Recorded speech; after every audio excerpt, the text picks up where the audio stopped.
Welcome to Ayurveda studies. इस part में हम कवर करेंगे topic 2, hemopoiesis, stage of development of RBC and WBC and platelets. मतलब कि यहाँ पे हम आरबीसी, डब्ल्यूबीसी और प्लेटलेट्स की स्टेजेस देखेंगे और कैसे डेवलपमेंट हो रही है ये देखने वाले हैं। तो हीमोपोइसिस होता क्या है वो देखते हैं। हीमोपोइसिस का मतलब होता है formation of a blood cell. Blood cell कैसे फॉर्म हो रहे हैं, देखिए definition. Hemopoiesis is the formation, development, and differentiation of blood cells from pluripotent hemopoietic stem cells located in bone marrow and during early development in liver, spleen, and yolk sac. क्या बोला जा रहा है, haemopoiesis जो होता है या haematopoiesis आप बोल सकते हैं, वो क्या होता है? फॉर्मेशन होना, डेवलपमेंट होना और ब्लड सेल्स का डिफरेंशिएशन होना। ठीक है, किससे? प्लूरिपोटेंट हिमेटोपोइटिक स्टेम सेल से। ठीक, जो कि कहाँ लोकेट करता है? बोन मैरो में। और स्टार्टिंग में अर्ली डेवलपमेंट जब हो रही होती है तो कहाँ पे? लीवर में, स्प्लीन में और यॉर्क सैक में। ठीक है, आगे चलते हैं। आगे बता रखा है साइट ऑफ हीमोपोइसिस। साइट में देखिए एम्ब्रियोनिक लाइफ में साइट क्या रहेगी, कैसे रहेगा वो देखते हैं। एम्ब्रियोनिक लाइफ में मीजोब्लास्टिक फेज जो होता है वो अप टू 2 मंथ रहता है। ठीक है, सेकेंड मंथ तक रहता है।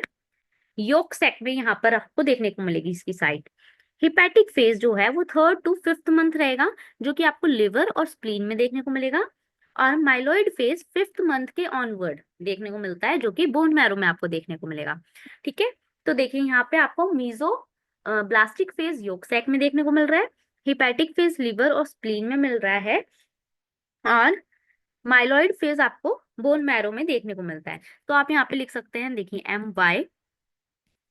MYHLS और माइलॉइड MB या BM, कुछ भी लिख सकते हैं। तो इस तरीके से आपको याद रह जाएगा। आगे चलते हैं पोस्टनेटल लाइफ। पोस्टनेटल लाइफ में रेड बोन मैरो में बोल रखा है प्राइमरी साइट रहेगी, और लीवर और स्प्लीन के लिए बता रखा है, लीवर और स्प्लीन में आपको देखने को मिलता है अंडर पैथोलॉजिकल कंडीशंस ओनली। जब कोई पैथोलॉजिकल कंडीशंस होगी तभी आपको यहाँ पर देखने को मिलेगा, otherwise red bone marrow mainly primary site है, ऐसा बोला गया है। ठीक है, पोस्टनेटल लाइफ का मतलब क्या है? After delivery of the baby जो रहता है वो ऐसे रहता है कि रेड बोन मैरो में आपको प्राइमरी साइट में बता दिया ये रहेगा। और लीवर और स्प्लीन कब देखने को मिलेगी कि यहाँ पे बन रही है आपकी रेड ब्लड सेल्स? जब कोई पैथोलॉजिकल कंडीशंस होगी। ओके, आगे देखते हैं स्टेम सेल्स इन हीमोपोइसिस। तो स्टेम सेल्स अभी हमने ऊपर जो डेफिनेशन पढ़ी थी यहाँ देखिए, तो हमने क्या बोला था? Pluripotent hematopoietic stem cell. तो यही इसमें क्या है? स्टेम सेल है, pluripotent hematopoietic stem cell. Self renewing, अपने आप ये रिन्यू होती रहती हैं। गिव राइज टू, इससे हमारा क्या बनता है? Myeloid stem cell lineage and lymphoid stem cell lineage. जो माइलॉइड वाले हैं उससे हमारे आरबीसी, डब्ल्यूबीसी और प्लेटलेट बनता है। डब्ल्यूबीसी के सब बनेंगे, लिम्फोसाइट इससे नहीं बनते। लिम्फोसाइट्स किससे बनते हैं? लिम्फोइड स्टेम सेल, नाम से आपको हो जाएगा। बी सेल और टी लिम्फोसाइट जो है, बी लिम्फोसाइट और टी लिम्फोसाइट, वो लिम्फोइड स्टेम सेल लाइनेज से मिलेंगे। ठीक है, तो अब हम यहाँ पे देखो हीमोपोइसिस में मेनली आरबीसी का हम देख रहे हैं कैसे बन रहे हैं। तो उसको आपने क्या देखा था? रेड ब्लड सेल्स को अरिथ्रोसाइट्स भी बोलते हैं, तो इसे हम अरिथ्रोपोइसिस बोल सकते हैं। तो हम अरिथ्रोपोइसिस के बारे में देखते हैं पहले। अरिथ्रोपोइसिस में क्या बोला है, डेफिनेशन देखिए। Erythropoiesis is the process of formation, maturation, and release of red blood cells from pluripotent hematopoietic stem cells in bone marrow. Bone marrow के अंदर जो हमारे प्लूरिपोटेंट हिमेटोपोइटिक स्टेम सेल्स हैं, उससे क्या हो रहा है? फॉर्मेशन हो रहा है, या कह सकते हो मैचुरेशन हो रहा है, या फिर फर्दर आरबीसी रिलीज हो रहा है। उस प्रोसेस को अरिथ्रोपोइसिस कहा जा रहा है। ठीक है, अब इसकी क्या हमने बोला था साइट क्या है? तो देखो मीजोप्लास्टिक फेज में हमने योग सैक कहा था जो सेकेंड मंथ तक रहेगा। अभी हमने ऊपर पढ़ा इंट्रा यूट्राइन लाइफ में क्या रहता है। तो मीजोब्लास्टिक फेज जो है वो जो होता है उसकी साइट क्या बता रखी है? योग सैक में बता रखी है, और ड्यूरेशन सेकेंड मंथ तक बता रखी है। एंड हिपैटिक फेज हमने लीवर और स्प्लीन में पढ़ा था, और जो कि 3rd to 5th मंथ था। और 5th मंथ के ऊपर जो हमने बोला था माइलॉइड फेज, वो बोन मैरो में चलेगा, ऐसा बोला गया था। एंड पोस्ट नेटल लाइफ में हमने क्या बोला था? मेनली जो बोन मैरो है, रेड बोन मैरो है, वहां पर होता है। पैथोलॉजिकल कंडीशन में आपको लिवर और स्प्लीन में मिलेगा। तो देखिए active in red bone marrow postnatal life में देख रहे हैं हम ये। ठीक है, रेड बोन मैरो में कहाँ? वर्टिब्राज में, रिब्स में, sternum, pelvis, skull, proximal end of the humerus in the femur. Okay, यहाँ देखने को मिलता है। एंड पैथोलॉजिकल स्टेट में लिवर स्प्लीन में आपको देखने को मिलती है अरिथ्रोपोइसिस। ठीक है, आगे चलते हैं। ड्यूरेशन क्या है अरिथ्रोपोइसिस की? तो बोल रखा है ये अप्रोक्सीमेटली 7 डेज लेती है स्टेम सेल से एक मैच्योर आरबीसी बनने में। ठीक है, and the regulation of the erythropoiesis, regulation कौन कर रहा है? अरिथ्रोपोइसिस को रेगुलेट कौन कर रहा है? तो उसके लिए एक हार्मोन रिस्पॉन्सिबल है, वो है अरिथ्रोपोइटिन। ठीक है, ईपीओ जिसे कह रहे हैं, जो कि कौन सिक्रीट करता है, 85% किडनी सिक्रीट कर रही है एंड 15% लिवर सिक्रीट कर रहा होता है। ठीक है, एंड ये रिस्पॉन्स करता है हाइपोक्सिया के, इन रिस्पॉन्स टू हाइपोक्सिया, जब भी आपको कंडीशन देखने को मिलती है मोस्टली, तब ये सिक्रीट होता है अरिथ्रोपोइटीन। ठीक है, ऑक्सीजन की कमी हो रही है तो रेड ब्लड सेल्स को बढ़ाएं ताकि ऑक्सीजन को लेकर जाएं, दैट्स वाई। अब देखिए न्यूट्रिशनल फैक्टर्स। न्यूट्रिशनल फैक्टर्स में क्या बोला है कि आयरन एचबी सिंथेसिस करता है, vitamin B12, B6, C and folic acid DNA synthesis और सेल मैच्योरेशन के लिए रिस्पॉन्सिबल है, एंड कोबाल्ट जो कि ईपीओ के रिलीज को स्टिमुलेट कर रहा है। ठीक है, तो ये चीजें आपको देनी पड़ेगी ताकि एचबी का सिंथेसिस हो सके, डीएनए सिंथेसिस हो सके, सेल मैच्योरेट हो सके, और ईपीओ मतलब कि एरिथ्रोपोइटिन का भी रिलीज होता रहे, स्टिमुलेशन उसकी भी चलती रहे। तो आपको न्यूट्रिशनल फैक्टर्स जो नेसेसरी हैं वो बता दिए। आगे चलते हैं हार्मोनल स्टिमुलाई। तो बोल रखा है एंड्रोजन और थायराइड हार्मोन। तो एंड्रोजन क्या करता है, आरबीसी के प्रोडक्शन को स्टिमुलेट करता है, और थायराइड हार्मोन जो कि T3 और T4 है, वो मेटाबॉलिक रेट को और आरबीसी की डिमांड को क्या कर देते हैं, बढ़ा देते हैं। तो यहाँ पे हार्मोनल्स के थ्रू कैसे स्टिमुलाई आ रहा है वो हमने देखा। अब हम चलते हैं स्टेजेस क्या है अरिथ्रोपोइसिस की। तो देखिए स्टेजेस के अंदर क्या बोल रखा है, प्लूरिपोटेंट स्टेम सेल जो हैं उसके बारे में बोल रखा है, जो कि क्या होते हैं, बोन मैरो के अंदर अनडिफरेंशिएटेड प्रिकर्सर्स आप कह सकते हो इससे। ठीक है, इससे फिर बोल रखा है आगे हमारा क्या बनेगा, कॉलोनी फॉर्मिंग यूनिट अरिथ्रोइड, CFUE।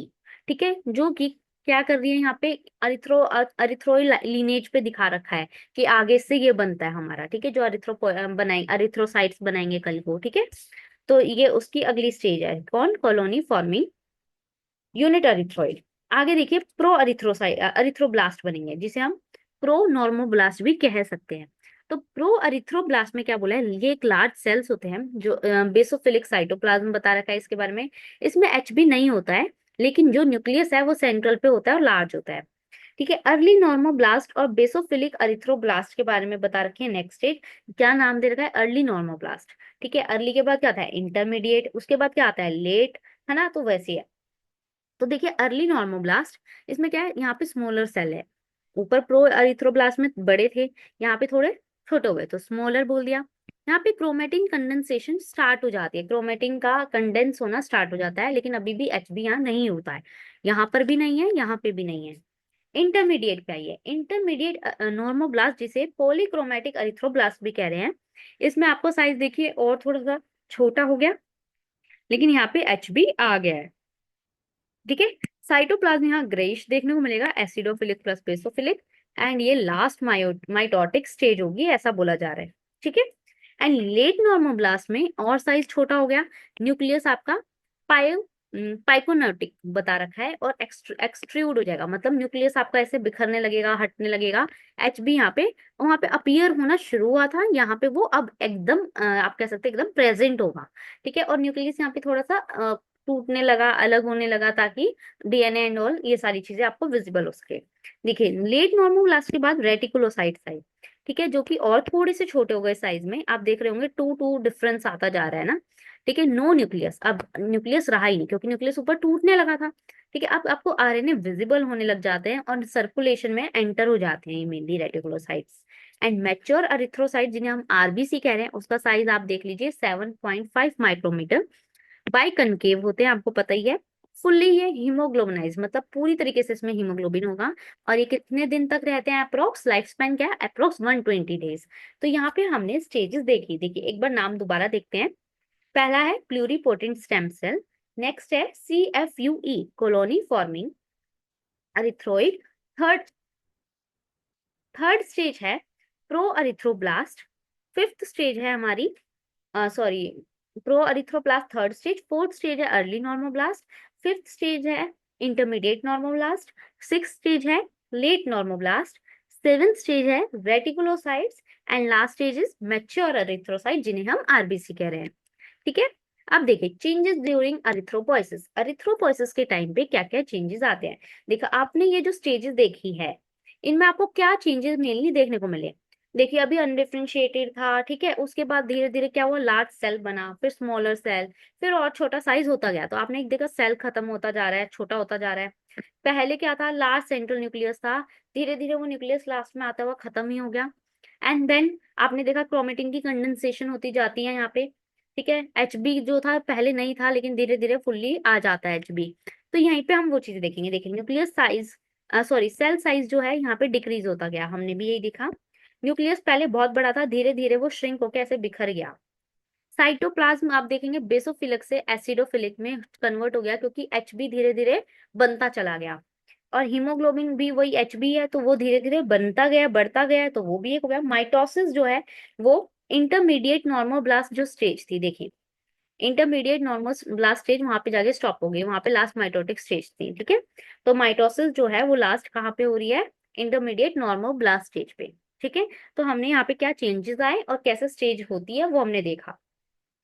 आगे हम चलते हैं रेटिकुलोसाइट्स पे। Reticulocytes means immature RBC. Next stage mature RBC की थी ना, तो ये उससे ऊपर वाली स्टेज क्या थी, इमेच्योर हुई, ठीक है। इसके अंदर रेजिडुअल राइबोसोम आरएनए, मतलब रहता है राइबोसोमल आरएनए, और इसका नॉर्मल काउंट बता रखा है ब्लड में, ये अप्रोक्स 0.5 to 2% आपको देखने को मिलेगा। और ये बोन मैरो एक्टिव है, बोन मैरो अपना काम कर रहा है, इस चीज का दिखा रहा है, इस चीज का इंडिकेटर है, ठीक है।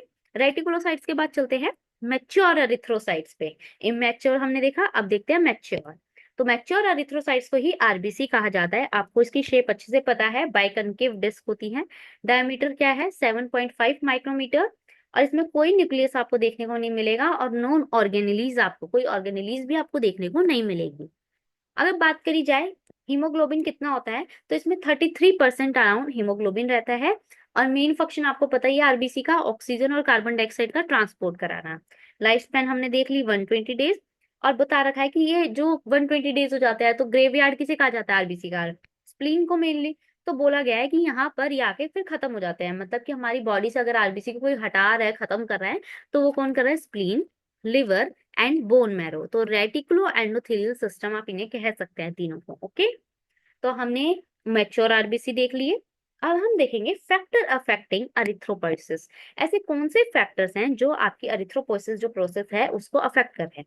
तो पहले आता है ऑक्सीजन सप्लाई। देखिए बॉडी में अगर ऑक्सीजन कम होगी, तो अरिथ्रोपोइटिन हमारा बनेगा, ज्यादा बनेगा, क्योंकि आपको पता है हाइपोक्सिया की कंडीशन में ये स्टिमुलेट हो रहा है, बनता है, तो आरबीसी की प्रोडक्शन बढ़ जाएगी क्योंकि अरिथ्रोपोइटिन बढ़ गया, ठीक है। तो ऑक्सीजन सप्लाई आपको कैसे फैक्टर है, रिस्पॉन्सिबल है अरिथ्रोपोइसिस के लिए, वो देखा। डाइटिक फैक्टर आपने देखा था कि आयरन जो है, vitamin B12, B6, folic acid, C, vitamin, protein, मतलब कोबाल्ट, कैसे आपको हेल्प कर रहे थे। न्यूट्रिशनल आपने वो ऊपर पढ़ा था कि एचबी बना रहे हैं सेल में, आप देख रहे थे कि सेल को डिफरेंशिएशन में हेल्प कर रहे हैं, मैच्योरेशन में हेल्प कर रहे हैं, सॉरी। एंड कैसे हमारा आरबीसी को सेल प्रोडक्शन जो भी कह सकते हैं उसको क्या कर रहे हैं, स्टिमुलेट कर रहे हैं, तो वो आप यहाँ पे डाल सकते हैं डाइटरी फैक्टर में। हार्मोनल फैक्टर्स, अरिथ्रोपोइटिन आपने देख लिया, एंड्रोजन आपको पता है वो भी हेल्प कर रहा था, और थायराइड हार्मोन, और जैसे कि T3 और T4 ये भी आपको हेल्प कर रहे थे। तो ये जो हमने यहाँ पे फैक्टर अफेक्टिंग लिखे हैं, ये आप एक तरीके से ऊपर पढ़ चुके हैं। देखिए कहाँ पे, आप दोबारा देख लेते हैं एक बार, हम जहाँ पढ़ा है यहाँ पे हमने नाम लिखे, देखिए हार्मोनल स्टिमुलाई में आपने देखा था एंड्रोजन आरबीसी प्रोडक्शन कर रहा था, थायराइड हार्मोन मेटाबॉलिक रेट और आरबीसी की डिमांड को इंक्रीज कर रहा था। ये देखिए न्यूट्रिशनल वैल्यू हम यहाँ देख चुके हैं, हार्मोन आपने देख लिया अरिथ्रोपोइटिन, है ना। तो हमने ये जो फैक्टर्स हैं नीचे अगेन लिखे हैं, क्योंकि सिलेबस पॉइंट हमें जो चाहिए होता है वो हम आपको एक्सप्लेन कर रहे होते हैं, ठीक है। अगर आपको नोट्स की पीडीएफ चाहिए तो डाउनलोड कर सकते हैं आयुर्वेद स्टडीज ऐप के थ्रू, ओके। चलिए आगे देखते हैं। आपने एक एरिथ्रोपोइसिस देख लिया, अब आप देखो ल्यूकोपोइसिस, ठीक है। ल्यूकोपोइसिस का मतलब होता है डब्ल्यूबीसी सेल्स के बारे में बात करी जा रही है। अभी तक हमने रेड ब्लड सेल देखा, आरबीसी देखे, अब हम देखेंगे डब्ल्यूबीसी व्हाइट ब्लड सेल्स की फॉर्मेशन, उसी को क्या बोल रहे हैं, ल्यूकोपोइसिस। डेफिनेशन देखिए, leukopoiesis is the process of formation, maturation and differentiation of white blood cells from haemopoietic stem cells. देखिए आपने पढ़ा था प्लूरिपोटेंट हेमाटोपोइटिक स्टेम सेल्स, तो यहाँ पे भी दे दिया स्टेम सेल्स मेन कौन है, आपको पता चल कहाँ पे है, बोन मैरो में है और लिम्फोइड टिश्यू में है, जो कि क्या करा रहे हैं, डब्ल्यूबीसी का फॉर्मेशन करा रहे हैं, ठीक है। अब देखिए क्लासिफिकेशन आपको डब्ल्यूबीसी की पता होनी चाहिए। तो डब्ल्यूबीसी में ग्रेनुलोसाइट्स आते हैं और ए ग्रेनुलोसाइट्स आते हैं। हम देखते हैं पहले ग्रेनुलोसाइट्स। ग्रेनुलोसाइट्स के अंदर आता है एनईबी, न्यूट्रोफिल, इओसिनोफिल, बेसोफिल। यहाँ पे क्या होता है, एलएम, लिम्फोसाइट और मोनोसाइट, ठीक है। तो आप ऐसे याद रख सकते हैं, न्यूट्रोफिल, इयोसिनोफिल, बेसोफिल, इन सब में है ग्रेन्यूल्स, तो granulocytes. And LM monocyte, lymphocyte, इनमें नो ग्रेन्यूल्स, तो कह दिया ए ग्रेनुलोसाइट्स। देखिए granulocytes contain cytoplasmic granules, lobed nuclei, इसी वजह से तो नाम पड़ा granulocytes. Agranulocyte, no granule, non lobed nuclei.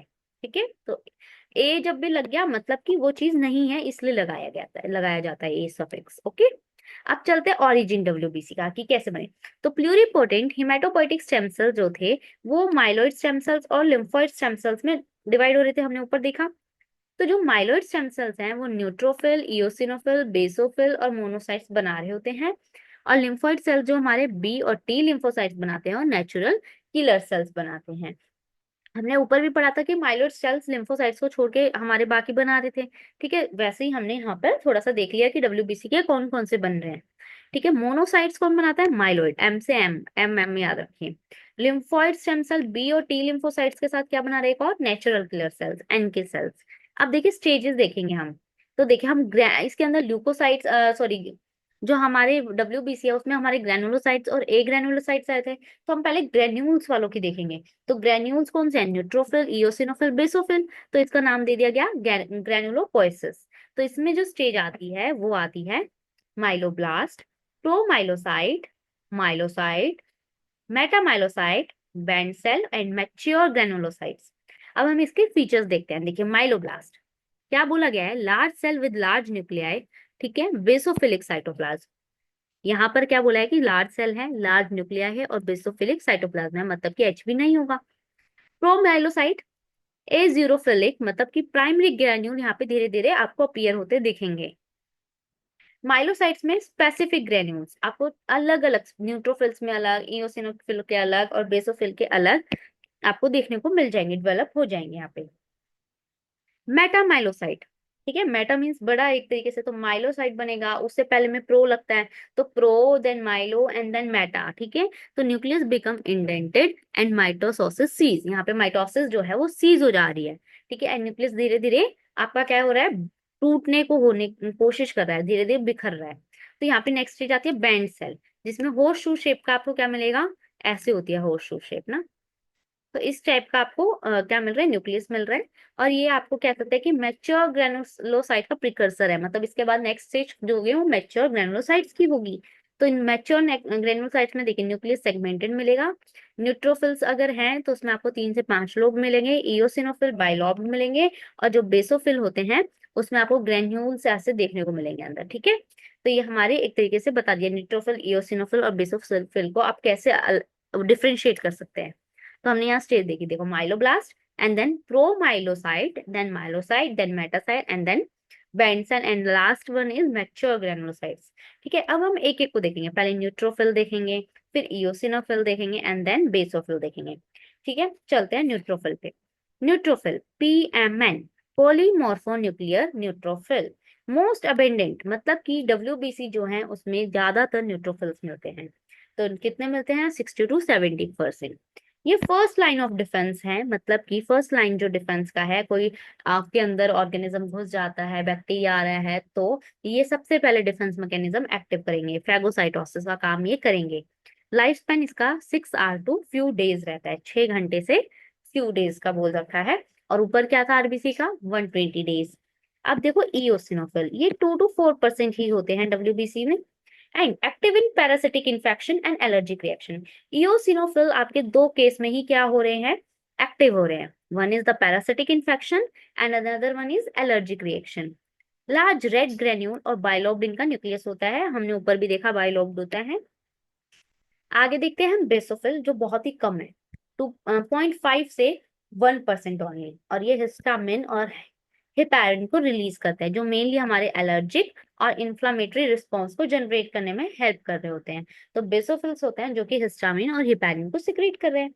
तो यहाँ पे हमने ग्रेनुलोसाइट के बारे में देख लिया है। आगे चलते हैं मोनोपोइसिस, जो कि मोनोसाइट है, जो जिनकी डेवलपमेंट हो रही थी। तो मोनोसाइट्स को भी तो माइलॉइड स्टेम सेल कर रहे थे, तो इसका भी देखना पड़ता है। तो मोनोपोइसिस इसे नाम दिया गया है। इसके अंदर monoblast, promonocyte, monocyte and then macrophage last stage, जो कि मैच्योर होते हैं। तो आपको पता चल गया मोनोसाइट्स कौन बना रहा है? Myeloid stem cell. तो उसकी स्टेज क्या है? Monoblast, promonocyte, monocyte, macrophage, easy है। मोनोब्लास्ट जो हमने ऊपर पढ़ा था उसी तरीके से ये कॉलोनी फॉर्मिंग यूनिट जो है जीएम उनसे बन रहे हैं। बेसोफिलिक साइटोप्लाज्म रहता है प्रोमोनोसाइट्स में, और लार्ज न्यूक्लियस रहता है। धीरे धीरे होर्सशू किडनी, और होर्सशू कह लो या किडनी शेप कह सकते हो, आपका न्यूक्लियस कन्वर्ट हो जाता है और मोनोसाइट्स ब्लड में एंटर कर जाता है। जैसे आरबीसी में रेटिकुलोसाइट्स एंटर कर रहे थे ब्लड स्ट्रीम में या सर्कुलेशन में, सिमिलरली यहाँ पर मैक्रोफेज पहले वाली स्टेज मोनोसाइट ही ब्लड में एंटर कर जाते हैं। और मैक्रोफेज टिश्यूज में दिखा रखा है, मोनोसाइट ही हमारे मैक्रोफेज बन जाते हैं बाद में, ऐसा बोल रखा है।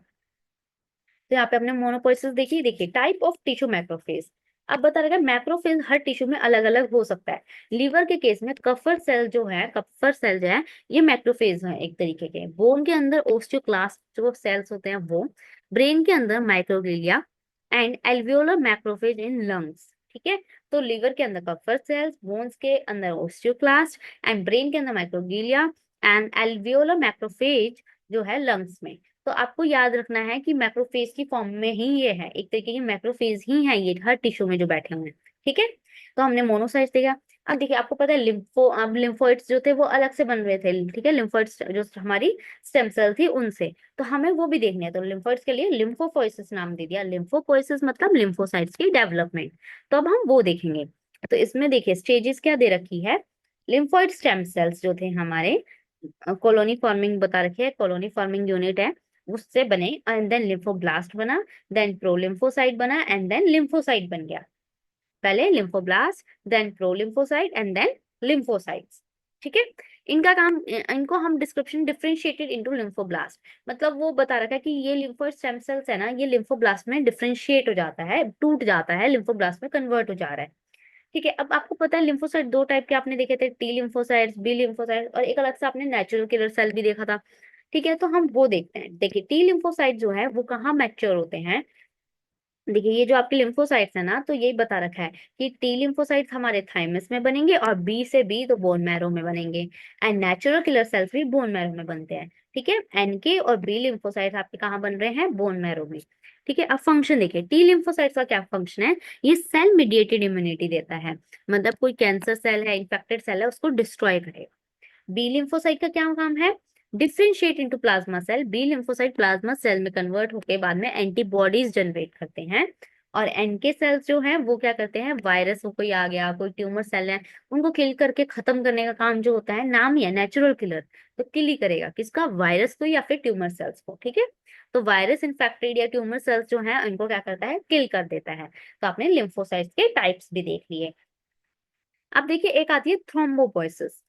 आपने डब्ल्यूबीसी देखा, आरबीसी देखा, इनकी अब एक प्लेटलेट्स भी तो होते हैं इंपॉर्टेंट। तो प्लेटलेट्स को थ्रोम्बोसाइट्स कहते हैं। तो इसकी फॉर्मेशन जो होगी वो होगी थ्रोम्बोपोइसिस। तो हम इसकी डेफिनेशन देखते हैं। देखिए thrombopoiesis is the process of formation, development, and maturation of platelet means thrombocytes from pluripotent hematopoietic stem cells in the bone marrow।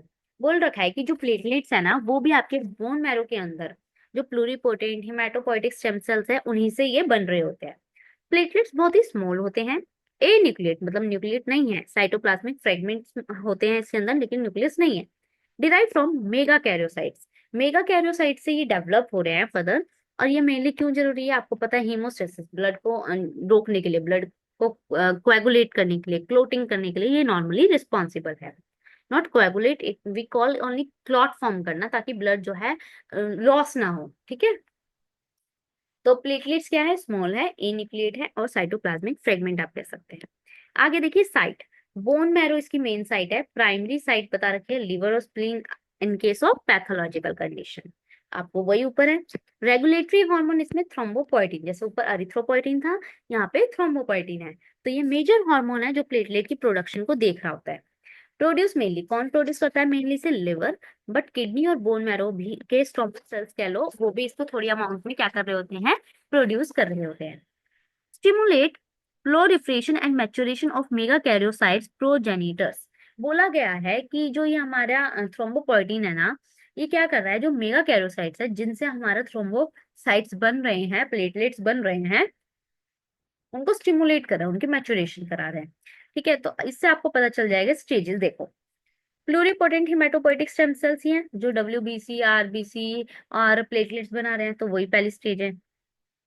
Colony forming unit mega karyocytes, आपको पता है कि थ्रोम्बोसाइट्स जो थे हमने किसे बोला था, मेगा कैरोसाइट से स्टार्ट होते हैं बनने। मेगा कैरोसाइट के बाद आता है मेगा कैरियोब्लास्ट। ठीक है, अब देखो मेगा कैरियोब्लास्ट के बाद क्या बोल रखा है, pro mega karyocytes, early mega karyocytes, mature mega karyocytes and productive mega karyocytes. तो आपको इजीली स्ट्रेचिंग याद हो जाएगी ये वाली। देखो अब इसके बारे में देखते हैं। जो प्लूरीपोटेंट हिमेटोपोइटिका आपको पता है वो मल्टीपोटेंट सेल्स है, वो सारे ब्लड एलिमेंट्स को दे रही है, गिव राइज कर रही है एक तरीके से। तो जो हमारे कॉलोनी फॉर्मिंग यूनिट बनी है मेगा कैरियोसाइट्स, वो है मेनली प्लेटलेट के लाइनेज, मतलब वो प्लेटलेट को फॉर्म कर रहे हैं। ठीक है, और मेगा कैरो ब्लास्ट जो कह सकते हो वो उसके बारे में बता रखा है कि बेसोफिलिक साइटोप्लाज्म होता है। इसके अंदर कोई ऐसा non lobed large round nucleus होता है, लोब नहीं है लेकिन लार्ज राउंड न्यूक्लियस है। ठीक है, और इसका 30 माइक्रोमीटर के अप्रोक्स साइज है। मेगा कैरोब्लास्ट देखा। अब हम चलते हैं प्रो मेगा कैरियोसाइट जो बन रहे हैं। ठीक है, ऊपर आपने देखो क्या देखा, साइज 30, अब यहाँ क्या बढ़ गया 45 माइक्रोमीटर के अराउंड। लार्ज साइटोप्लाज्म होगा, न्यूक्लियस भी यहाँ पे लार्ज मिलेगा, और एंडोमाइटोसिस आपको यहाँ पे स्टार्ट होती हुई दिखेगी। जब अर्ली स्टेज आएगी तो वहां पे न्यूक्लियस मल्टी लोब्ड हो जाएगा, पहले बिल्कुल लोब नहीं थे, फिर इसमें बताया कि न्यूक्लियस बड़ा आपको अलग से दिखेगा, and then multi lobed creation होगी और आपका साइटोप्लाज्म एक्सपेंड होएगा। ठीक है, एंड मैच्योर स्टेज में आते हुए जो साइज है वो भी बढ़ गया 50 to 70 माइक्रोमीटर, और पॉलीप्लोइड न्यूक्लियस आ गया और प्रोड्यूस प्लेटलेट फॉर्मिंग एक्सटेंशन, जो कल को प्लेटलेट बनाने वाली है ऐसी एक्सटेंशन प्रोड्यूस होगी, यहाँ पे प्रोड्यूस होने लग जाएगी। ठीक है, अब प्रोडक्टिव मेगा कैरियोसाइट में cytoplasmic protrusion fragments to form platelet. जो साइटोप्लाज्मिक के अंदर प्रोट्रूजन्स हैं या फ्रेगमेंट्स आप कह रहे हैं, वो क्या करती हैं, प्लेटलेट्स को फॉर्म करने लग जाती है। तो बोल रखा है 2000 to 3000 पर सेट, एक मेगा कैरियोसाइट आप कह रहे हो वो इतनी प्लेटलेट्स को फॉर्म कर रहा है, ऐसा बोला जा रहा है। ठीक है, तो क्या हुआ है पहले देखो, यहाँ पे चलते हैं दोबारा।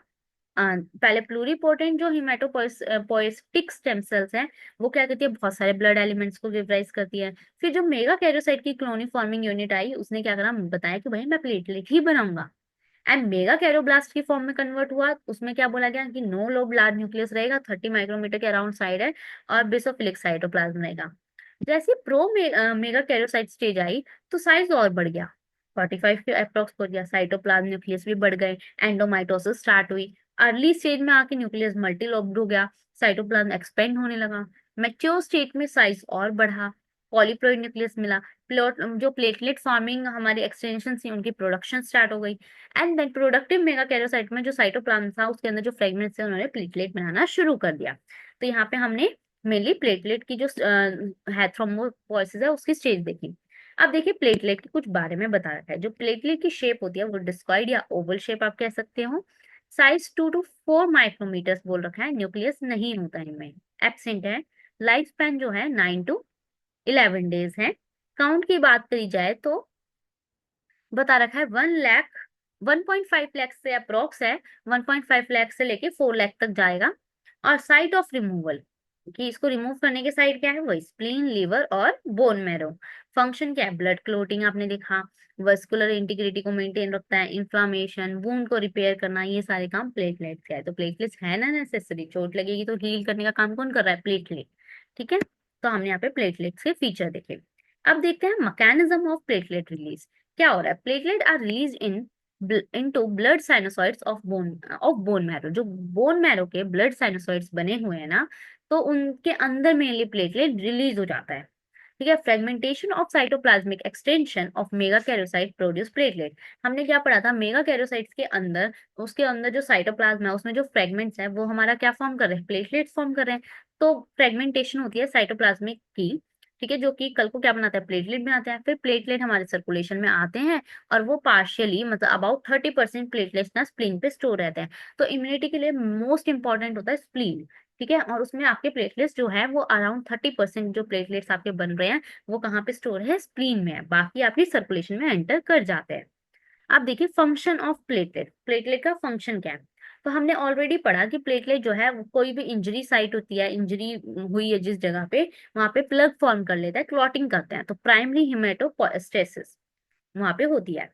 प्राइमरी हिमोस्टेसिस ये कर दिया। अब सेकेंडरी हिमोस्टेसिस के लिए भी ये रिस्पॉन्सिबल है, क्योंकि ये क्या करता है, कोएगुलेशन फैक्टर जो है ना वो प्रोवाइड करता है सरफेस के लिए। प्लेटलेट्स आते हैं और प्लेटलेट्स को अपनी तरफ खींचते हैं। ठीक है, इसलिए। और सिक्रीट क्लोटिंग मीडिएटर्स, जो क्लोट करने वाले मीडिएटर्स हैं उनको सिक्रीट करते हैं, जैसे कि सेरोटोनिन, थ्रोम्बोक्सिन ए2, एडीपी, इन सबको सिक्रीट करवाने का काम कर रहे हैं। तो ये भी एक फंक्शन हो गया प्लेटलेट का। And promote tissue repair and inflammation, क्या कर रहे हैं, टिश्यू को रिपेयर करने और इन्फ्लामेशन को मतलब प्रमोट करने का काम जो है वो किसका है, प्लेटलेट का है। मतलब कि रिलीज ग्रोथ फैक्टर, ताकि वहां पे दोबारा से टिश्यू रिपेयर होने लग जाए, हीलिंग स्टार्ट हो सके। एंड वहाँ पे जो भी ब्लड कैपिलरीज हैं उनकी इंटीग्रिटी को भी मेंटेन जो है वो कौन कर रहा है, हमारा प्लेटलेट कर रहे हैं। तो यहाँ पे कई फंक्शंस आपने देखे इंपॉर्टेंट है। अब देखिए रेगुलेशन ऑफ थ्रोम्बोपोइसिस, थ्रोम्बोपोइसिस की रेगुलेशन के लिए भी कुछ फैक्टर्स हैं। तो हमने थ्रोम्बोपोइटिन पढ़ा था। थ्रोम्बोपोइटिन क्या कर रहा था, वो आपके मेगा कैरोसाइट्स का प्रोडक्शन कह लीजिए, मैचुरेशन कह लीजिए, उसको स्टिमुलेट कर रहा था ना। तो वो यहाँ पे बोला गया है। इंटरल्यूकिन्स भी होते हैं कुछ, IL-3, इंटरल्यूकिन 3 है, या IL उसकी फॉर्म है, IL-6 और IL-7। ठीक है, interleukin 3 sorry 11, interleukin 3, interleukin 6 and interleukin 11, ये मेगा कैरोसाइट्स का प्लोरिफ्लेशन करा रहा है, प्रोलिफरेशन करा रहे हैं।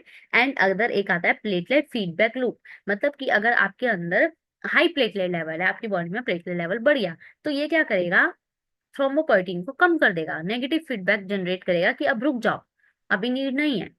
तो वहां पे थ्रोम्बोपोइटिन बनना बंद हो जाएगा, जिसकी वजह से मेगा कैरोसाइट्स की मैचुरेशन स्टॉप हो जाएगी, और जितनी मेंटेन रखना है इस तरीके से मेंटेन रहता है प्लेटलेट हमारे ब्लड में, और स्प्लीन के अंदर भी स्टोर रहता है। तो यहाँ पे हमने जो टॉपिक 2 था कि क्या स्टेजेस है WBC की डेवलपमेंट की, ठीक है, वो हमने देखी, RBC की देखी और प्लेटलेट्स की देखी। तो यहाँ पर ये जो टॉपिक है वो हमने खत्म कर दिया।